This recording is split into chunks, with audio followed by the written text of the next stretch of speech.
with no makeup, and then they were like, "Oh, we're putting this on YouTube," Oh, and I was like, can't "Oh no, stand it. come on! I can't stand it. Give Why me a does everybody- tiny bit of notice if you're going to do that." But also, I just don't understand why podcasts have to be videos now. They're podcasts. That's the fucking point of them. Oh no, some of the ones I see, I'm like, "Oh, that's not how I imagine you." It's how you get traction now, is you put a little clip on it? fucking TikTok or something. But I don't care. I just can't care about everything anymore. No, and you don't need it anyway. What's the point in care. building your? Just care. Well, Tom was just saying 52 episodes a year for. We've always done that, and always brand new. And now lately, we've been putting out some best ofs and stuff because I can't, because I've got this big animation project and I'm doing a play, and I'm like, yeah, I don't know what's wrong with can't. What's wrong with you, Deborah? I've rehearsed the play for 2 weeks and it's been really amazing. Living my best life, all of that. Yeah. But very, very intense. Full on. Yeah, no, theatre is not for you're exhausted slouches. and, rewriting over lunchtime and the tea breaks and stuff the last couple of days, and some big scenes where people are really going there, and that's all, the empathy and all of that. And so on and so on. And then a Friday night, everyone was like, let's go to the pub. And everyone was really excited about going to the pub. And I had to get straight in a cab. I had to leave a bit early, get straight in a cab, go down to Soho Theatre and do 2 episodes of The Guilty Feminist, 7 o'clock and a 9:15. And I was like, I am a muppet. Yeah, you're a muppet. No, I'm not going to argue with you. She's gone, Tom. That is horrendous. Tom. Oh, she's disappeared. Tom. Tom. It's fine. I thought she'd hung up on me because I called her a muppet.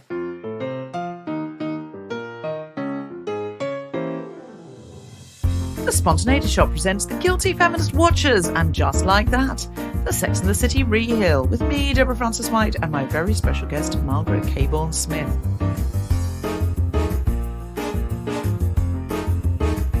Season 2, Episode 9, There Goes the Neighbourhood.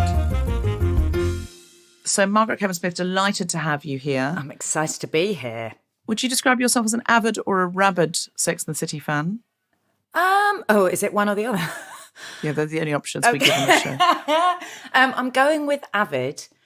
And did you like it back in the day? Did you love it back in the day? Do you know what? The weird thing is, I was at an age where I was really embarrassed to like it at all, and actually grew to love it when I realised I just was allowed to. I felt so guilty about liking it at all, like watching it even the first time round, and then I became slightly addicted and watched it over and over. A lot of people say that. A lot of people say, it was on at an awkward time and I watched it with my babysitter and it was all a bit titillating and exciting, and then as a grown-up started to relate to the characters.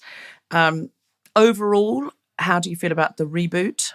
Overall, I think this series, I'm all over. Yeah, I think so.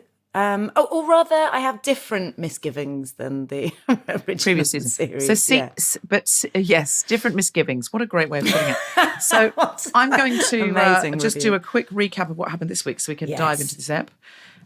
Before I do, are you a Carrie, a Miranda, a Charlotte, or a Samantha? I'm a Miranda to the point where when people said, "Oh, your group of friends, who are you all?" I was like, well, we're all Mirandas. What are you? I mean, why would you be friends with any of the others? They're all awful. A heaving mass of Mirandas. I'm not sure if my friends would be happy to be described as such, but I'm like, yeah. That's what they are. They're out there thinking they're Carries, they're Samanthas, then you're like... Everyone thinks they're a Carrie. Isn't that the traditional thing? Everyone wants to be a Carrie. But actually, Carrie is... She's an arsehole. Lots of the time she's an arsehole, and I love her. She does spend a hell of a lot of time thinking about what she looks like and obsessing about who she's shagging. And you never hear her talk about anything that matters outside of herself. She's very solipsistic, I would say. She has a record of being quite a shit friend. Yeah, she's a bad friend and a bad girlfriend. Yeah. But all that's about to change, I think. Okay, in this week's episode, There Goes the Neighbourhood, Miranda and Charlotte suspect their teenagers are having sex and do what we'd all do, spy on them. Lisa Todd Wexler keeps falling asleep and then reveals to her husband she's actually pregnant, leaving him literally speechless. Naya is having hot sex with a Tinder lad until she sees her ex has got his new girlfriend pregnant and she can't handle it. Harry organises a fundraiser and becomes obsessed with kosher dumplings. It's not clear why. Che flirts with a fan and accepts their kittens, not a euphemism. And Carrie faces that age-old relatable conundrum. When buying an incredibly beautiful 4-bed, 3-bath property in Manhattan, should you sell your old place or nah? And I couldn't help wondering, how does 62-year-old Aidan have that six-pack, which the notes in my phone autocorrected to sex-pack rightly? But So yeah, that's what happened. he's got the six-pack, but he has to wear those horrible pants directly underneath. tighty as if to whities? distract- Yeah, they were bad. Why did they put him in tighty whities? It was to show off. Yeah, I think I he suppose it said, has to "Look, be. I'm They could have been 62. nicer. I've really worked for this." Yeah, because he come must have on. worked. He must have worked for that. You can get nicer tighty whities, though. That's the point. Those were like proper Y-fronts, proper old man Y-fronts. They were. It was a very strange Distracting. choice. Yeah. Very strange choice. I think what they thought was that we'll be so distracted by the six-pack. We Yeah. won't notice the tighty. But it's a fashion show. It's very strange to me Yeah, that they didn't have him in exactly. like you can get really sexy fitted boxers. Yeah, and they were pulled up too much as well. Yeah, just generally, and no on the Yeah. Aidan underwear. Sorry to open. But on sorry, such a Aidan, but downer. no other complaints about Aidan at the No. moment other than the underwear. So let's start with Miranda and Charlotte, who suspect their teenagers are having sex and spy on them. If you suspected when your children are older that one of them was having sex with a friend's, they're of age, aren't they? That's the idea. They're with already a sort sexually of active. cousin. Yeah. Yeah. Would you be? I mean, she said, I haven't seen him since I was 12 and he was 14. A little bit expositionally. Yes. Because I don't think I think you, while you do say, yeah, oh God, I haven't seen him since I was 12 on that ski trip, but you probably don't say, just for the viewers, he's 2 years older than me. But we know that. We're fans of the show. Of course, Yeah. we know that Miranda had Brady before Lily came along. Yeah. But how would you feel, do you think? I have a 14-year-old. Do you have friends who have kids about your kids' age? Yes, I do. I'm trying to think if. I mean, Are any of your Mirandas currently in possession of a child who could look up with your child when they're there's older? a few of them knocking around, and I think. Listen, I'm really impressed. I'm particularly impressed with Charlotte's sex positivity. I loved the journey of of her saying, "Oh, listen, I had a load of sex that my mum did not know about, and everything turned out fine." And I'm really, really impressed with that attitude, fictional though it be, because I don't know, like I have a nervous tummy even thinking about my daughter having sex ever in the future, sort of thing. Even when she's like 48? Yeah, you just- yeah, you yeah, yeah. I prefer she don't really didn't? want it. But I mean, to be fair, that's the same with your parents, isn't it? It's a kind of, nobody wants to think about the actual ins and outs, so I to think so. speak. Yeah, and I presume that's the same. Well, no, these fictional characters. I mean, do you know, I really liked the tables turning of Miranda and Charlotte being like these silly, giggly schoolgirls. Cynthia Nixon particularly, I think, is very good at that kind of goofy physical comedy, like the stuff with the breadsticks and whatever. Yes. I really, really enjoyed that. I don't know. I don't know that very young sex thing. Is it very young? What do you think? I think they're of age. I think that's what Yeah, we're. so how that's old are what's they implied. meant to be? I don't know how cool I'd be about. I mean, I would like to think I'd be cool. I Yeah. remember this incredibly funny scene in Better Things, where Pamela Adlon, who's the mum in that, her 16-year-old daughter says, "Would you get me some pot?" And she says, "No, I'm not getting you pot." And she's like, "But Mum, I'm going to get it anyway, and it's better that you get it from a reliable source because obviously I'm going to smoke pot. I'm 16 and that's what Californian kids do. But I think it would be better if you got me the good stuff and, you knew what I was doing." And she went, "No, hide things from me." She was like, "I don't want to know about you having sex. I don't want to know about you doing smoking." She said, "Would I hid things from my mother? And that's the right, correct Yeah. way." And there's something funny about that. I mean, it's very relatable. And I know that Sex and the City, the new reboot, is trying to model positive behaviours. But sometimes I think in drama or in comedy, the moral of the story can be it's better to have an open dialogue with your teenagers. But sometimes the story needs to be hide things from me. Yeah, like, yeah, oh absolutely. God, I saw it and it was just, it's burned on my brain. I did think it was kind of cute trying to explore it. And Charlotte's, I loved she was very Charlotte-y, that spiral where she was like, but they're going to break up and then I'm going to have to take Lily's side. It's going to cause problems. But what if they get together? And then and she becomes closer to Miranda Yeah, than me. and I loved that. Miranda could be a nightmare mother-in-law. Yeah. I It's like- completely relate to that. Let's cover all bases, worst case scenario queen. But, I'd love to going into the best case scenario as well. Although I think, God, if they did get married, you get together when you're teenagers and then get married. Weirdly, I really, really don't want that for my kids. No. I think have some experience. Yeah. Don't just marry the first person you ever meet. Meet, not even fall for. Just, not at that age anyway. I mean, if the first person you meet is you're a bit older and the first time you fall for somebody, then that's okay. But Sure. if you fall for someone at 16, please don't marry them. That's official from the Guilty Feminist. Yes. Don't marry anyone, I'd say. But No, but it just, Lisa Todd Wexler keeps falling asleep and then reveals to her husband she's pregnant. Yeah, I mean, this is the storyline that I'm least engaged with. I couldn't even remember their names the first scene that they were in, that couple, and I wrote down sleepy couple. And I was thinking that's not exactly. People love the Wexlers. Do they? Everybody loves yes. Right. Everyone I've had on loves the Wexlers. Okay, Wexleys. Sorry. See, you don't even know their name. I'm fine. I'm just bad with names, them. but it is neurological. It's something to do with ADHD. I can't do names, and so I find song lyrics very, very difficult as well. You need to give it an actual. Is there a disease title? Disease is the wrong word. But I've been telling everyone that I'm I have self-diagnosed prosopagnosia. What's that? That's when you can't read faces. Not that you can't read them, but you don't recognise people. No, I definitely have that. Yeah. And the awful thing is sometimes I'll be, I think it makes me look racist, and I have to say, no, I'm like this with white people as well. I have the same problem. I can meet someone 6 times before I can know what they look like. And they really don't like remember it. what they look like. It's not complimentary. No. It's really bad. I mean, I only recognise you because you look like me. And we also have 3 names. Yeah. People sometimes call me Margaret Cabourn-Smith. We are pretty interchangeable, to be honest. Okay, so sleepy Wexleys. I'm reasonably into the pregnancy. It will be interesting to see what happens. Having a with later those. pregnancy, and she's already got grown-up children, or fairly grown-up children, much older children. So it'll be interesting to see. I mean, I love her she's so beautiful, and I know I'm a feminist, but I shouldn't love people because they're beautiful. But her wardrobe, but this program, her dignity, the way she sails around the room like she's like an Elizabethan queen. Yeah, like she's a ship. Yeah, an Elizabethan queen. To be fair, is Elizabeth I.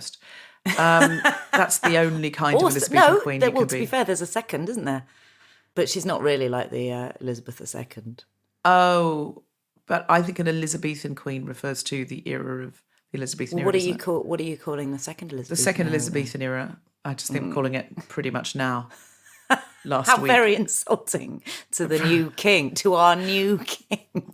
I can't get on board with the baby boomer king. I know too much about his sex life. Neither. I think if you've heard someone's sexy phone tapes, you can't take them seriously as a special person. He wanted to be a tampon. No, that's the thing. Unacceptable. That's the thing. I just can't. I can't. Not that. So we're obviously ignoring. I'm obviously not a monarchist, but in that way that the Queen was kind of the wallpaper of everyone's lives, because we can't remember a time before her. She was dignified in a way that things have fallen apart. Not so much.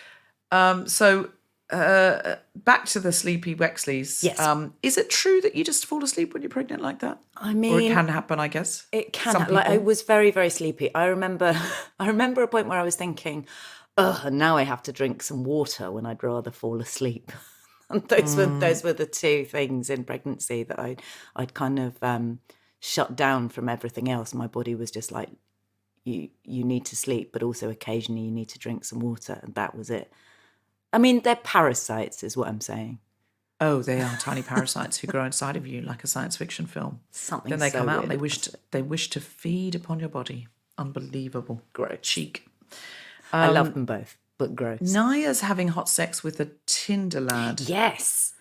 When you're older and you've been in a long-term relationship from before dating apps were a thing, and you come out onto the apps, she says, I can get an orgasm to the door quicker than a Thai takeaway. But the sex suddenly feels meaningless when she sees her long-term ex, who she was in love with, who wanted to have a baby and she wasn't sure and they couldn't get pregnant and all of that.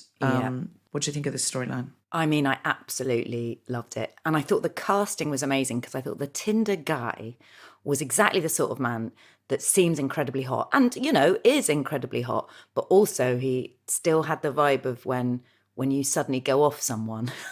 Like, so suddenly she's brought in. I was like, and I can very much suddenly find him absolutely disgusting. and I thought he fit in both What of an amazing those piece of categories. casting. What The an casting amazing director must have piece said, okay, everyone will lust after, but could easily give you be the gross. ick. Exactly. Just exactly. like, suddenly it's like, get your long hair out of my bed. Out of my bed, out of Get my out. But yeah, I really liked the way that she told him to get out, and not in a kind of hysterical way or whatever. But it's just like, you should go now. Yeah, the magic is over. Like we had hot sex. It was really exciting and it was really fun. And now suddenly I have reality in my face, and I cannot cope with this, shiny stranger in my bed. Get out.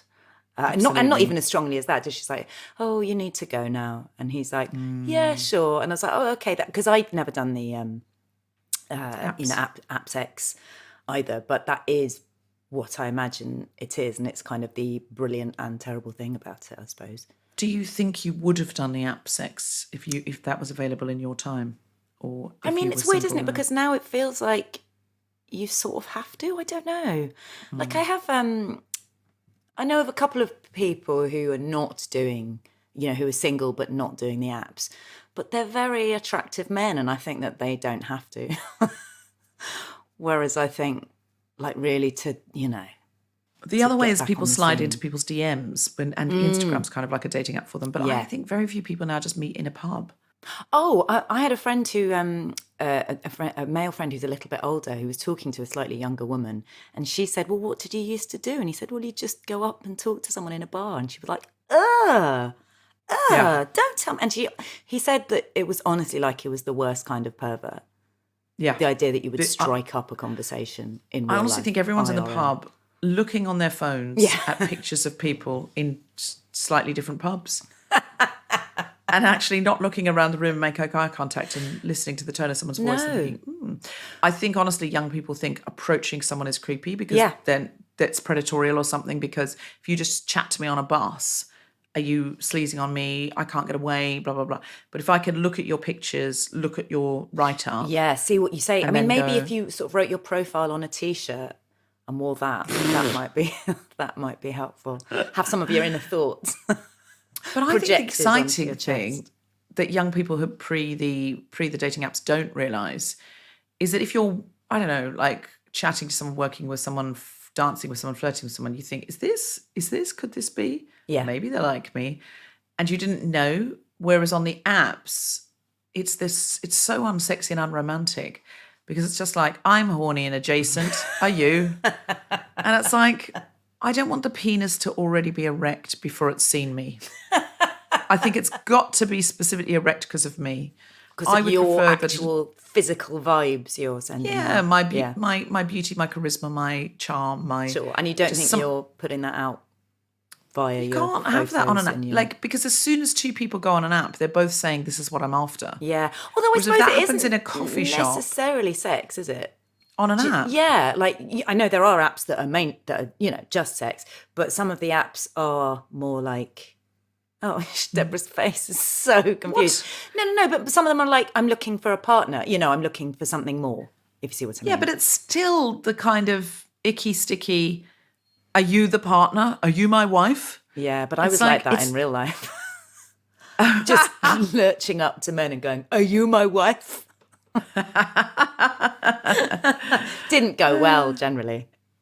I don't know why. You're so adorable. Harry organises a fundraiser and becomes obsessed with kosher dumplings. I can barely say it. I'm so bored by that storyline. Well, all right, Poor old you Harry. say that. He's Poor so old sweet. Harry. but- He's and I love him. And I think there is like a tiny that they gave him. I mean, I bet this actor was a bit moody about this plotline. I would be.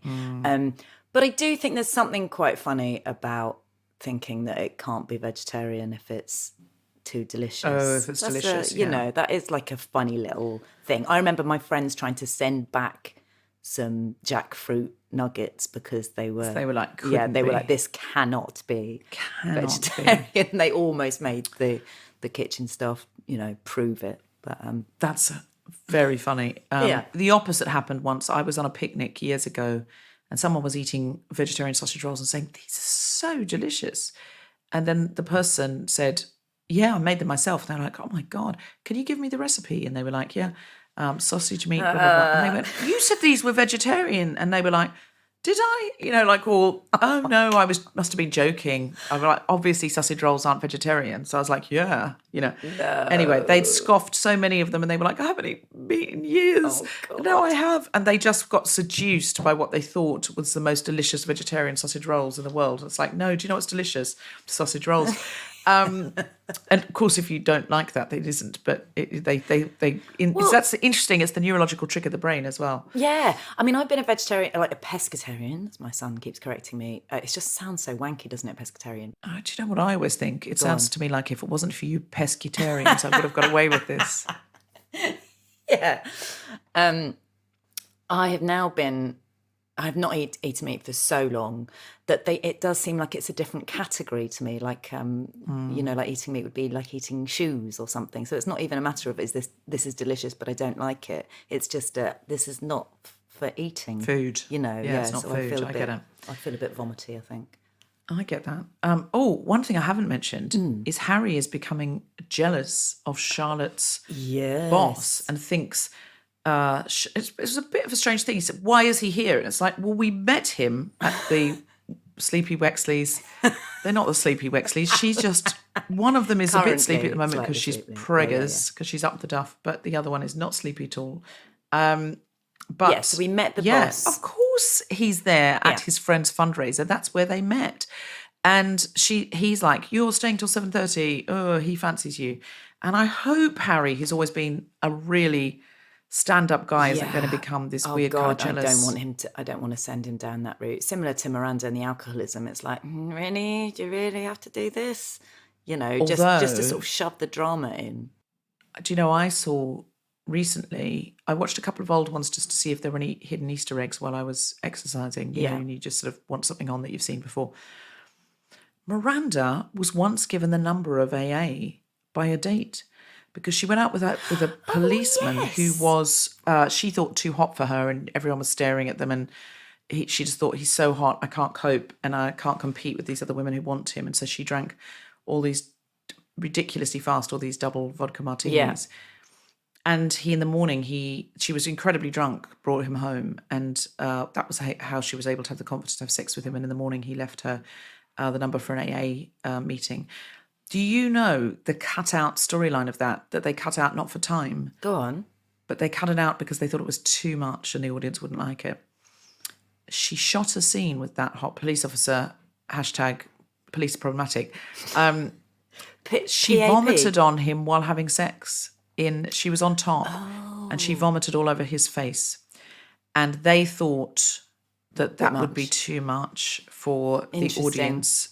But Miranda did film that. Cynthia Nixon did film vomiting on a man's face. Wow. While on top of him.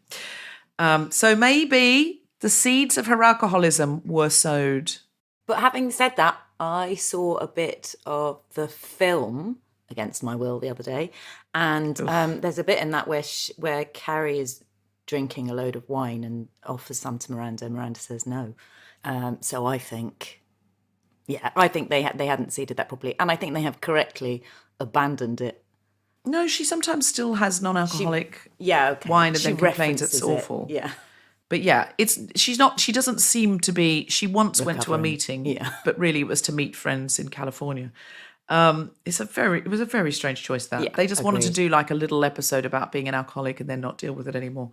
Yeah, I just feel like they, particularly in the last series, they kind of just chucked some stuff at the wall, so it's kind of what do people do in dramas?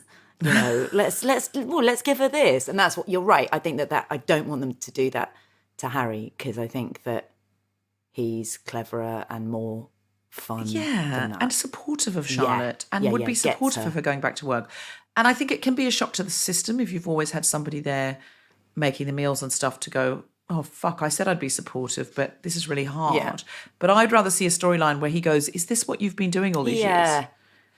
Because it's really hard. And Oh, I you want to didn't see a know. thing where he's in an apron and he's like getting soup on his face and juggling things, whatever. Yeah, but just sometimes it happens that men spend a week with their own children and go, is this it? And Really? it's a bit like what happened in the pandemic when a lot of people went, oh my God, this is full-time parenting. And a lot of men went, this is full-time parenting. And a lot of people went, is this what teachers do? Teachers are saints, Oh my pay them God. double. Yeah. I absolutely got that. But him kind of getting cross because she's home at 7:30, I'm like, we literally saw him say, I will be supportive of this. Yeah. And she made him say it in front of the kids. And the first week he's being unsupportive. 7:30 is not late to be home from No. work. That implies she's normally home by 6. And it's one day and, Yeah. But also if she wants to be at work till 7:30, she said, sat them all down and said, I won't be home to cook you dinner all the time anymore. Yeah. And they were like, Mom, go do it. And the kids, yeah. to be fair, seem fine and are getting the Deliveroos in. But Harry has always been amazing with Charlotte, and I just don't want that. So I'd rather him go, I'm going to cut back on work because actually you've done this for many years and the kids are pretty grown up. Yeah. And I've decided to go 4 days a week or 3 days a week to pick up the slack for you. That would be good. Yeah. Rather than him being jealous of her boss. Yeah, no, I'm not into it. I'm hoping that he will realise quickly that he's being... Because then they cut to the boss flirting with Carrie, Yeah. who's a blonde. And as we all know, you only go for one type. And if you chat up a blonde, you do not talk to brunettes or redheads. Yeah, or redheads, yeah. What I will say about that was a very strange scene because last The week... bikini scene. Yeah, because last week she said, was a big mistake. And then she said to Aidan, I made a mistake. And this week someone asked her about her husband and she said, instead of just saying, actually, he very sadly died, or just changing the subject, she went, no, he was a wonderful man. It was the love, over it was the far too marriage of my soon. life. Yeah. And I was like, you literally just said last week. But be fair, I refer to what I said earlier, Carrie's an arsehole. And I think, actually, she is quite inconsistent. So I sort of don't mind it, because that bothered me as well. And I was like, oh, but this goes against what, I listened to your episode with Sarah Pascoe. It goes against that idea of like, actually, we've decided Chris Noth was a mistake. So now we're going all in on Aidan and just saying, Big was a mistake. Big But mistake. to be fair, I suppose the truth is that sometimes you do, especially if you're being chatted up by a slightly creepy man at a party who implies... I think he's quite attractive. Oh, do you? If he tried to chat me up, I'd be quite flattered, I think. Oh, I'm flattered even by the creeps, Deb. But I don't think... I'm a feminist, but I'm flattered by the creeps. I'm thrilled that anyone fancies me.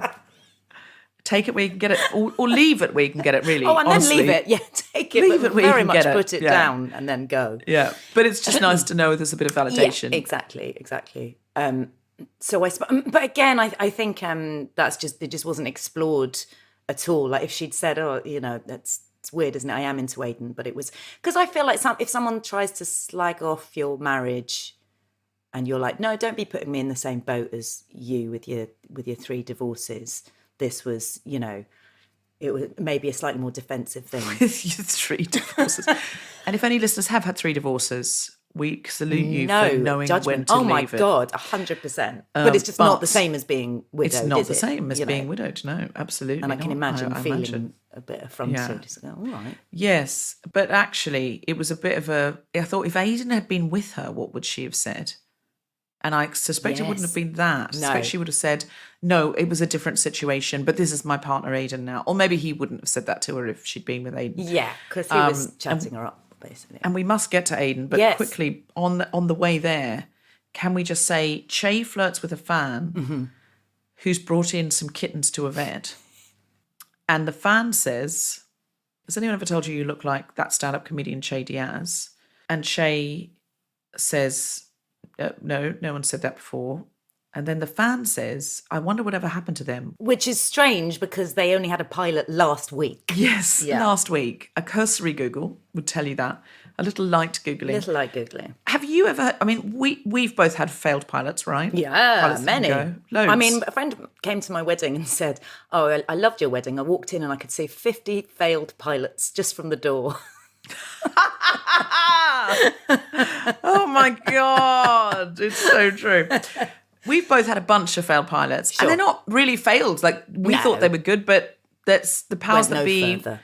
just didn't take. Yeah. Is there anyone you've ever met given up stand-up and gone to work in a veterinarian's? Because to me, it's always a sign of, well, I'm in the game. I'm not a fantasist. If they're giving me a pilot, I might get another one from someone else. Like, to me, I just want to be in the game. I want to be considered. I want to be on the Yeah. lists. I want to have a play. If somebody hires me for something, I'm always thrilled. I make my own work. Yeah, you're right, because they're a just don't- successful enough stand-up that they had like a Netflix special, whatever, some sort of Yes. streaming special. It's like, there's no way that you would choose to work in a vet rather than just doing some shitty circuit gigs. just that do you your can gigs. get. Yeah. But also do another hour-long show and try and make another pilot. Because what I don't understand is they hated the sitcom pilot. They hated the script. They hated doing it. They had a bad experience. I think the conclusion would be sitcoms aren't for me. Maybe I'm going to do stand-up. Yeah. Or because I'm good at that. I love it. I've already had a Netflix special. I don't need to do a sitcom. Or that script wasn't right and I knew it wasn't right. I'm going to write my own sitcom and try and, there's a million streaming platforms now. Just because one place turns you down doesn't mean no one else will pick it up. They'll go, oh yeah, that one that had a pilot. Let's try another pilot. It's such a strange storyline. But anyway, here we are. Alison Spittle's theory on this No. is it's because everyone goes, Che's a narcissist, blah, blah, blah. Alison says 2 or 3 of the writers in the room have dated comedians, and it's basically a great big takedown of what it is to date a stand-up comic, where they're obsessed with themselves. They go to bed for 6 weeks if their pilot doesn't go. They only talk about themselves. They have their friends over while you're trying to sleep, and it's just about comics, which I think is right. Yeah, I think it is we've right. got to the bottom of that. I thought it was brilliant revelation, because I was like, everyone was going, oh, Jason Alster's why Miranda should run, and the writers are all going, it's just dating a comedian, guys. Yeah, that's what it is. Have you ever dated a stand-up comic? No, I haven't.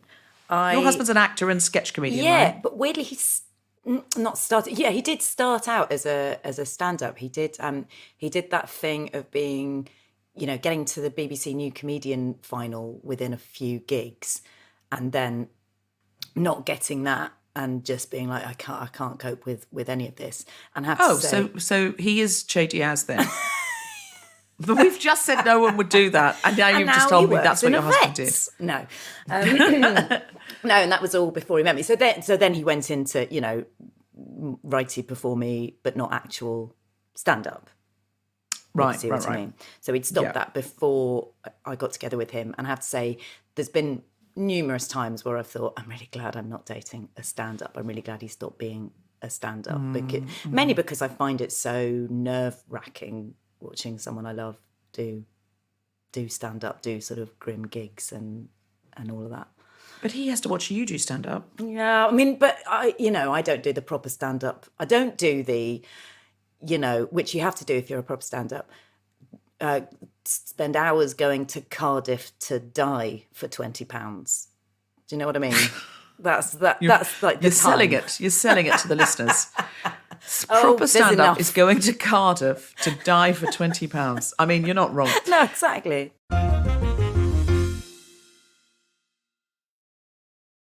Hello, Guilty Feminists. This is Deborah. That's DF Dubs. We're recording more live episodes and you can come and see us.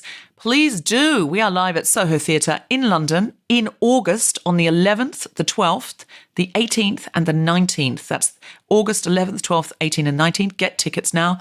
We're live from Chichester on the 21st of August. Coincidentally, I'm also doing my play there. I'll tell you about that more in a minute. And we're recording episodes of The Guilty Feminist and Global Pillage. That's a deep cut. We're bringing it back for one episode only at the London Podcast Festival on Saturday the 16th and Sunday the 17th of September. For tickets to any of these shows, go to guiltyfeminist.com and click on live shows. I'll be in Chichester, as I mentioned. Did I mention? I mentioned, I think, that I've written a play called Never Have I Ever. It will be on at the Chichester Festival Theatre at the Minerva for the whole of September. Like I'm a proper playwright. I feel like Neil Simon in the 70s. It stars Alexandra Roach, Amit Shah, Greg Wise, and our very own Susan McComber. It's about money, sex, power, politics, identity, and running a restaurant. For tickets, go to cft.org.uk. You can also get ad-free episodes via Patreon, Apple Podcasts, or Acast Plus. And if you're passing iTunes or Spotify, you felt like leaving us a 5-star review, we'd love you forever. You can review any individual episode. If you've reviewed us before, you can review us again. It helps other people find the podcast, and it gives you a warm, fuzzy feeling, and it gives us a lovely, lovely buzz. So we'd really appreciate it. Also, if you're not following or subscribing or whatever it is that you have to do, click that button. It really helps us. And now back to the podcast. Now, we must get on to Carrie, because Che brings Carrie some kittens and brings them into her lovely flat, which I kind of love. Everything's improved by kittens. I can't imagine Carrie Bradshaw having a litter box, but we'll get over it, or her flat smelling of cats. But I mean, I've got 3 cats, and we have a little robot in a cupboard. Which, oh my God. You know, it's like a loo. It's sort of when the cat gets out, it does a rotational circuit and the litter drops into a tray below. And then my husband empties it, because I'm a feminist, but that is a job for a man, in my opinion. I can't picture that. I did hear about a woman who'd sort of found these cardboard linings for her actual toilet that she tried to train the cats to. I've seen cats use. on YouTube getting up on the loo, but come on. No. Then my cats aren't going to go to the loo. They want a litter box. Yeah. So Carrie's now got 2 cats, but her boyfriend will not step foot in her apartment, and they've been kicked out of Che Diaz's apartment because of some plot, as Tom Tuck would say. Our very good friend Tom Tuck gave me this amazing phrase. Well, he didn't give it to me. He put it in his show, but I can't stop using it. And he said, everyone uses it, it's fine. Because of some plot, they've been kicked out of the flat, so Carrie needs to buy a new place.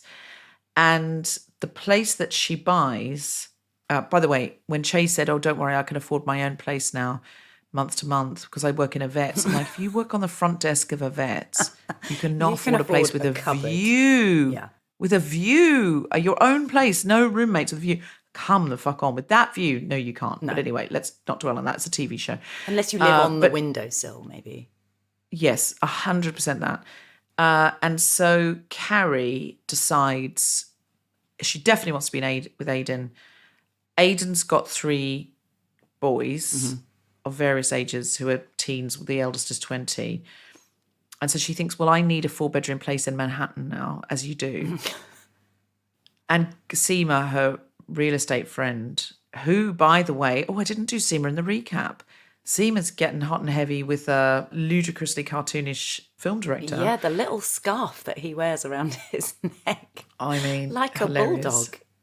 You know, like a and he's always on the phone dog. Going, I can't film in Bangkok in September. Absolutely ridiculous. And he's directed a famous international action film that John Corbett, Aidan so likes. Tell me what you think it's called. Kung Pao. I don't Now this Pao. Is it. Now I had to Kapow. rewind it. I think it's called Nepal Kapow. Oh, Nepal. But I'm Kapow. saying it very clearly because I have good diction. I'm an actress. But it was like Nepal Kapow. You directed a Pakapa. What? What is this film? I remember listening to a Dolly Parton podcast, which I absolutely loved. But the guy who hosted it, who was great, but every time he'd say, I'm dead, I'm rap. And I'd be like, I mean, there are some consonants in there, but I don't know what they are. Dead, I'm rap. And I heard it 1,000 times. I'm dead, I'm rap. And I still don't really know who dead, I'm rap. Oh, you don't know? I thought the revelation was going to be... I did look it up. Jab Adam Rab. No, I'm sorry. We'll never know that man's name, but it is Nepal Kapow. That's very helpful because I genuinely had no idea. I'm really popping on the mic as well now. Yeah, Aidan's like, you directed Nepal Kapow. Yeah. And then Carrie says it again. He directed Nepal Kapow. What? Call your film something better. I think they're giving Seema a proper love of her life because she's never had that before, which is quite nice. And that's great because that's how life works, is if you say to your friend, I've never had a proper love of my life, I'd like one. The universe will deliver 100% immediately. We all know this. Not only will the universe will deliver a handsome film director who can afford to rent a flat that's $37,000 a month. Why are they all so rich now? I don't understand. I know. It's slightly ruined it all, hasn't it, in a way? I really liked... Well, I was talking to a friend about this and we were both saying, wouldn't it have been nice, I mean, not nice for Carrie, but nice for us, if when Big died, he had been covering over post the financial crash, that a lot of it was being stuck together with 100%. glitter and glue. This is much better. And he nothing. didn't have the Yeah. kind of money, and he was behind on payment, or he triple mortgaged that amazing apartment, and he'd never wanted to worry her with it. And he was still working every hour God sent and thinking he would make it back. And she goes and talks to his business partner or somebody, and he says, look, he really gone. thought he could turn it Yeah. around, so he never wanted to tell you. And I think he would have, but he didn't in time. Yeah, and I think I actually thought that was going to happen. I think it would be so much better, because then she's forced to move back to her old place. And her old she's life got to a make bit. a podcast work. Yeah. Because Yeah. she just goes, well, I don't have a lot else going on. And, and not have her be, she doesn't have to be stony broke. No. We know she loves her shoes and all of that. But put her back more into a situation where she's got to write a book a year, and she's got to make a podcast work for people who remember her column. And she's out there dating again. And if Aidan doesn't want to come into her apartment, she doesn't have anywhere else for them to go. So they've kind of got to make it work. Exactly. And I They've think got to work it out. No, put it's her got under a real fairy little godmother more thing now. I real just life feel like, stress. I feel like if she had to sell her place and buy a place as good that wasn't that place, and Aidan and she had to go in 50-50, and he had to pull some savings out of his house, I would feel like, okay, I'm watching someone make something work that I would have to make work. Yes, Because I'm, exactly. lucky enough to have had a mortgage, but only for 12 years. So I'm, not paid off my place. So, it's a flat in London. It's not a mansion. And I was thinking about watching Miranda trying to sleep next to either Che and their noisy friends, or Naya and her, is he sexy, is he not, sex man. And I was thinking, God, this is weirdly relatable, sort of watching. Is this why you struggled to find lovers when you were single? Because you called them sex men? Sex men. Could you call the sex man over, please? I'm in need. No, but I was thinking about how, if you blow your life up, which Miranda did, she sort of, so she, dropped her husband and all of that. You do end up in these sort of awkward, Someone's spare room. grim situations, where you're sort of like, oh God, I don't have a proper home, and I'm trying to, do a new job and whatever. But it's just a shame that she's the only one doing it, or rather it would be more fun if you're right, if Carrie had a bit more financial stress. It would be more relatable. And I would love it if, because Charlotte's gone back to work, the compromise had to be Harry had to work 3 days a week or something like that, and discovered it just how couples really work in the real world is if you're going to go off on a, you must know this, both being actors, if one of you gets a job and is on a film set, the other one has to pick up the slack and be main carer. And sometimes that's a bit challenging, because then they're like, well, now I can't take this job that I'd like to take, but it's making less money and we'll both be away. And, like that kind of thing, those are sort of I feel that is more relatable than this constant, I'll just buy my daughter an Oscar de la Renta dress. Money and then, pouring out of every orifice. I don't understand why it has to be Oscar de la Renta. I understand, look, we're in those fashions and I get that part of it. But do people really buy Oscar de la Renta dresses for their children? I think because their children are going to grow out of it in a year. Yeah. It seems very strange, all of that to me. And alienating. And maybe they think, well, Sex and the City is a fantasy show and it's...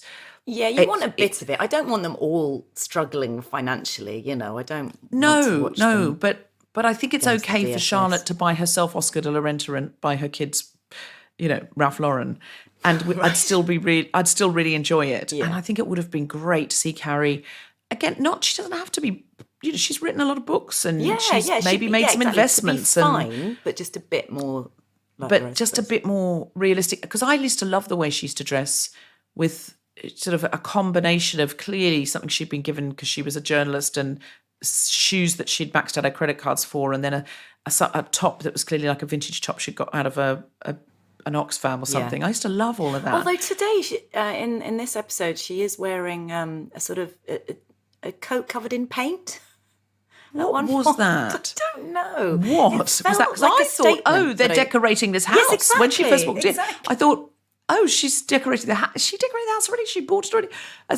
Just they're painting it, and she just wants to put the cover on to not ruin her dress. But then the others were in such absurdly beautiful clothes. Yeah. What was that dress Charlotte was wearing? I think that was Oscar de la Renta, actually. I looked at it. She looked like she was huge puff dressed as a sleeves. sofa. When people look like they're more kind of curtained than dressed. Yeah, like when insane. Scarlett O'Hara makes clothes out of curtain. Yeah. I mean, I kind of loved it, and it's just I could see someone wearing that to a wedding or something, a big occasion. It was just if your mate says, "Oh, you wouldn't come and check out this apartment to see if I to wear that." I mean, maybe she had come from a garden party. We don't know. It's not clear. Going on Loved what Miranda was wearing in that. Absolutely, I mean, very retro, gorgeous. very felt really, Miranda season 2 or whatever. Oh, I just loved it. She looked like a lawyer again. That was a stunning. I actually followed on Instagram the people that make those suits because I just was just so in love with that look.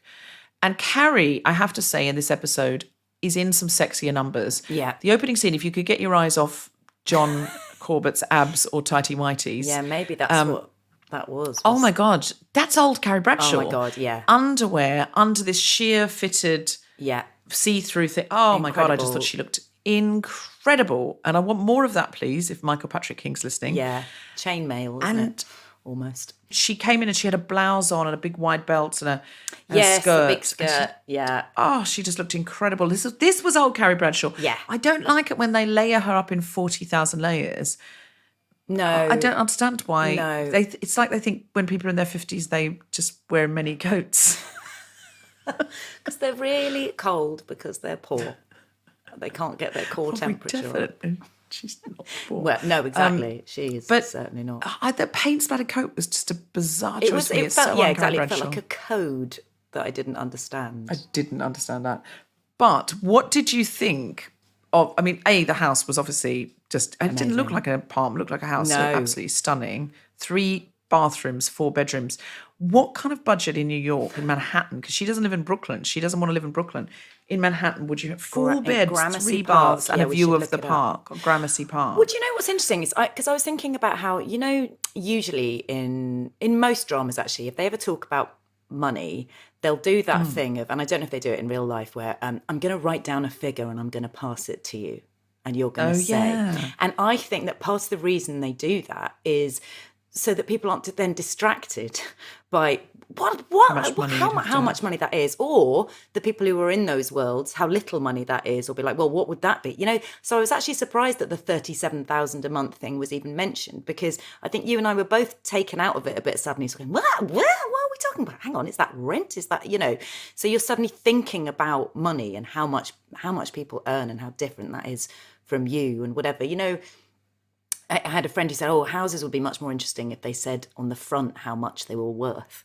And but I was like, well, the trouble is they're only worth what someone will pay for them, so it would sort of change as people passed and whatever. Anyway, so there's Gramercy Park. There's one here for 32 mil, but that's 6 bed, 6 bath.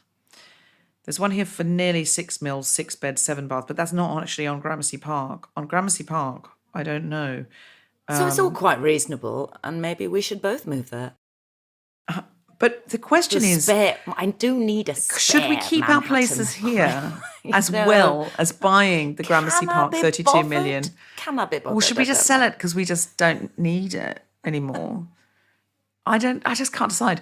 Do you know what though? When her downstairs neighbour, who reminds her of her when she was 30-something, came out and went, the guys are selling my apartment now, I can't believe I have to move out. I thought she was going to say, do you want to rent mine? 100%. Because I just would like someone like me to be living in it. But she just went, that's confirmed and I'm definitely selling it. And I was like, I hope she does turn around and go, you could just live there rent-free because I don't need it. Yeah, I don't need the rent. Just in the and be an artist. In terms of the world, that flat is so iconic, so it would be good to keep it there. I can't believe they're going to sell that flat. Yeah. I loved it when she moved back there because it reminded us of the old show. Exactly. I think it would be much more interesting for Aidan to go, okay, we're really going to do this, then let's buy that flat next door. Let's see if we can make an offer on that flat next door and make it. Because then if they've got so much more money than God, which apparently they have, you could probably make an offer worth the while of the people next door to move out. But don't they already own the flat next door? No. He sold that. Was he knocking? Oh, yes, he sold it. They knocked it down and then to do that again. I mean, maybe that is a bit untruthful going, oh my God, these who writers would do not have this, imagination. Who would do that? But I would like it. And I'm not just making it for me. What did you think of the conversation with Kathy? So can I first of all give you an amazing Easter egg about Kathy? Yes, please. this. Okay, do you know the actress who plays Kathy? Have you seen her in anything before? Well, I don't think so, but are you about to tell me I have? I knew that I had, but I couldn't figure it out. And then I looked her up, and she was Midge, Don Draper's lover in Mad Men. Do you remember he has that copywriter, gorgeous? Mad Men. My husband. I know my husband went on without me, and I never. You're caught in up for a again. treat I because know. it is. I am. You're so lucky you've got that in the bank. Yeah. It's the most brilliant show, and I really do think you love it. Well, Don Draper has a lover in the city called Midge, who is this sort of hip, kind of beatnik hippie. That's what she's best known for, I think. But we have also seen her in Sex and the City. In which scene have we seen her? Margaret Cabourn-Smith. Did she have the fringe then? She's not in the bitch face, the face scene in the bathroom, is she? Oh, that's a great guess, but no, Okay. she is. Do you remember when Miranda was struggling to make home and work Yes. because she had a baby? She had Brady. Do you remember the scene where she gets called in and they're all like, "You've been late so many days this week"? Way to have my back. That's right. Oh my God, she's way to have my She is back. way to have my back. Wow. Okay, that's blown my mind. And I wonder if So she way is to have my back. that person. I mean, in the universe. No, because she was a designer, not a lawyer. So she could have because become a designer. But yeah. She could have become a designer. So Kathy, the only time we heard about Kathy before was when she's going on her first date with Berger and she's absolutely obsessing about what she's going to wear. Remember that time? And on the way, she sees Berger in the street. She thinks she doesn't look good, so she runs away. And on the way running home, she bumps into Aidan, and Aidan's got a baby in a sling. And he says, "I'd like to introduce you to Kathy. Yes. She's a designer too. She's in that shop. I'm waiting outside for her." Okay, yeah. Okay, remember that? Yeah. Why is this relevant to the actress playing Kathy? What's the most greatest Easter egg you could possibly imagine Oh, no, go on, tell for me. this?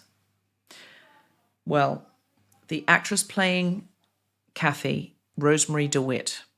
Who is Rosemary DeWitt married to in real life, Margaret Cabourn-Smith, for £50,000? Not real money.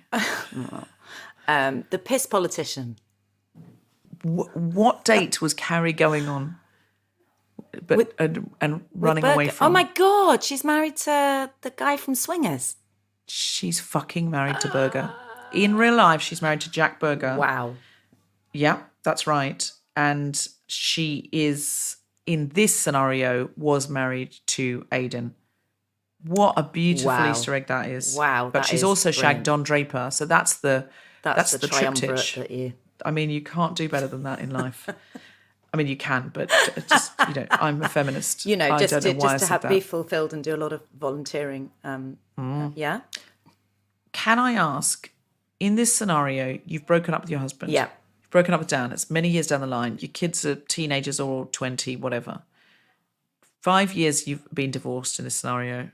Dan goes back to an ex that you think, ugh, the one that She broke was, his heart. yeah.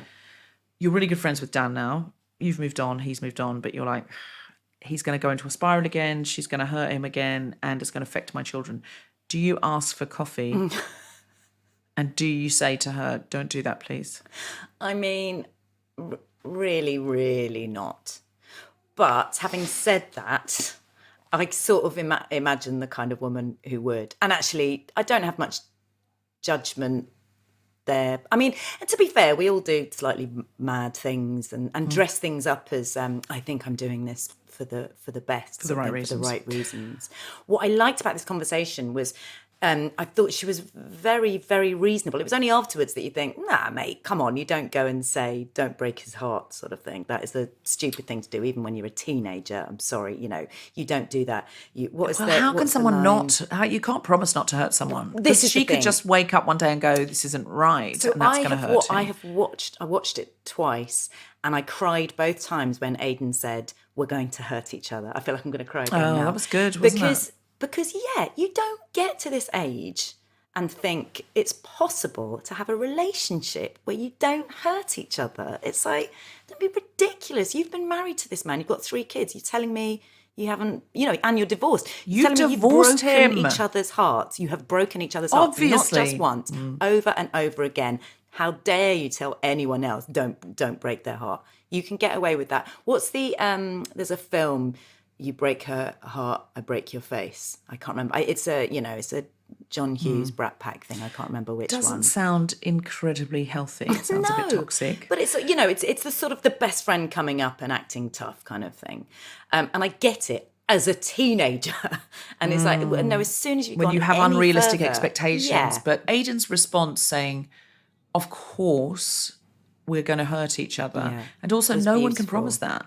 No one can promise that. No. What if they've been together 6 years and it just runs out of steam and she feels like we're more like friends than lovers and this, it's almost was like great again, someone, but it's... Can you just pretend, if things do go wrong, can you just plaster on a smile and pretend everything's all right forever because you owe him that? No, fuck off. Do you know what I think she was really saying? Do you know I think what the subtext was? Back off. Don't cheat on him. Right, again. okay, yeah. And so it was like, she wasn't saying don't hurt him, but like you're the one that cheated on him. Yeah. Firstly, you cheated on him, and then when he forgave you and wanted to marry you, you said, I can't commit. Yeah. And having begged him to come back, going around to his house and standing outside and begging him to come back, you then went, not really sure if this is for me. You started wearing his engagement ring. You accepted his proposal even though you weren't sure. You vomited when you saw the ring. Don't do any of that again. But that's fair enough. If he wants to marry you, he's a grown-up. Don't vomit at the sight of the ring. And if you do, definitely take that as a sign you shouldn't marry him. And maybe call it a day in a civilised, grown-up way with as little hurt as possible. But that's sort of what don't do such a big run-around toxic. Yeah. Worst but if case anyone's scenario. like they've learnt that, do you know what I mean? It's like, how thick do you think she is? That if you think that she's just still, well, yeah, maybe that is it. Maybe she does think she's thick. I mean, she literally stood at a party 10 minutes before that conversation with Kathy and said, Big was the love of my life, and if he were alive now, I would be with him and not Aidan. It's tricky, but that's fair enough too. She did not literally say that to Deborah Francis. She virtually did. She virtually did it. That wasn't literal. No, you're right. No, to be fair, I think we're very complicated people and we can be conflicted. And she wouldn't have left her husband for Aidan, but he's conveniently died of Peloton. And now... He took too many Peloton and he died.